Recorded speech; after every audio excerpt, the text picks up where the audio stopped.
नमस्कार, आप देख रहे हैं फैक्ट न्यूज लाइव। मैं हूं आपके साथ घनश्याम कौशिक। सबसे पहले बात करते हैं मोदी सरकार के बड़े घोटाले की। भ्रष्टाचार को लेकर कथित जीरो टॉलरेंस रखने वाली मोदी सरकार का स्वास्थ्य मंत्रालय, जिसने एम्स में हुए 7,000 करोड़ रुपए के घोटाले को दबा दिया। हैरानी की बात यह है कि खुद प्रधानमंत्री कार्यालय ने ऐसा करने में अपने मंत्रालय की मदद की। एम्स में हुए इस 7,000 करोड़ रुपए के घोटाले को सिलसिलेवार तरीके से समझने के लिए ये रिपोर्ट देखिए।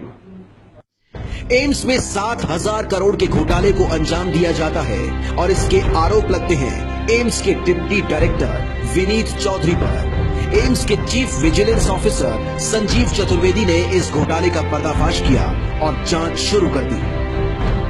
इस घोटाले की कहानी शुरू होती है एम्स के इस परिसर से, जहां एम्स के इंफ्रास्ट्रक्चर और डेवलपमेंट के नाम पर 7,000 करोड़ रुपए का घोटाला अंजाम दिया जाता है। एम्स के प्रशासनिक विभाग में डिप्टी डायरेक्टर के पद पर बैठे विनीत चौधरी पर इस घोटाले के सीधे आरोप लगते हैं। हरियाणा के झज्जर जिले में बने एम्स के नजदीक ही कैंसर अस्पताल के लिए जमीन की खरीद में भारी गड़बड़ियां पाई जाती हैं। जांच में इसके सीधे आरोप डिप्टी डायरेक्टर विनीत चौधरी और पीएस आनंद पर लगते हैं। और फिर यहीं से इस कहानी में एक नए किरदार की एंट्री होती है, और वो किरदार है देश की मोदी सरकार की कैबिनेट में बैठे वर्तमान केंद्रीय स्वास्थ्य मंत्री जेपी नड्डा। विनीत चौधरी को बचाने और इस घोटाले को दबाने के लिए बीजेपी सांसद जेपी नड्डा जी जान से जुट जाते हैं। इस घोटाले की जांच कर रहे एम्स के chief vigilance officer Sanjeev Chaturvedi को एम्स से बाहर निकालने और इस घोटाले की जांच से अलग करने के लिए जेपी नड्डा लगातार अलग अलग स्तर पर चिट्ठियां भेजना शुरू करते हैं। चाहे वो संसद की स्टैंडिंग कमेटी हो या फिर स्वास्थ्य मंत्रालय, इस घोटाले को दबाने के लिए बीजेपी सांसद जेपी नड्डा ने अपनी पूरी ताकत लगा दी, लेकिन बात बन नहीं रही थी।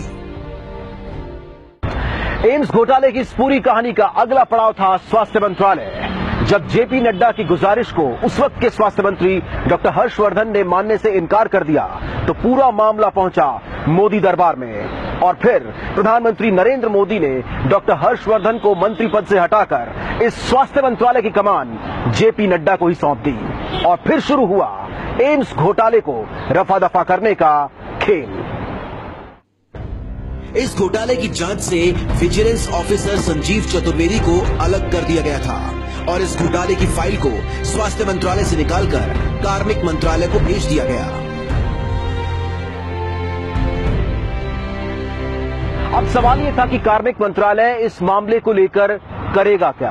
आपकी जानकारी के लिए बता दें कि कार्मिक मंत्रालय यहां पीछे मौजूद प्राइम मिनिस्टर्स ऑफिस के अंडर आता है और प्रधानमंत्री कार्यालय ने 7,000 करोड़ रुपए के इस एम्स घोटाले में विनीत चौधरी को क्लीन चिट दे दी। इस मामले की जांच सरकार के तोते यानी सीबीआई के पास भी पहुंच चुकी थी, लेकिन जब कोर्ट ने सीबीआई से इसकी जांच के बारे में पूछा तो सीबीआई का जवाब हैरान करने वाला था।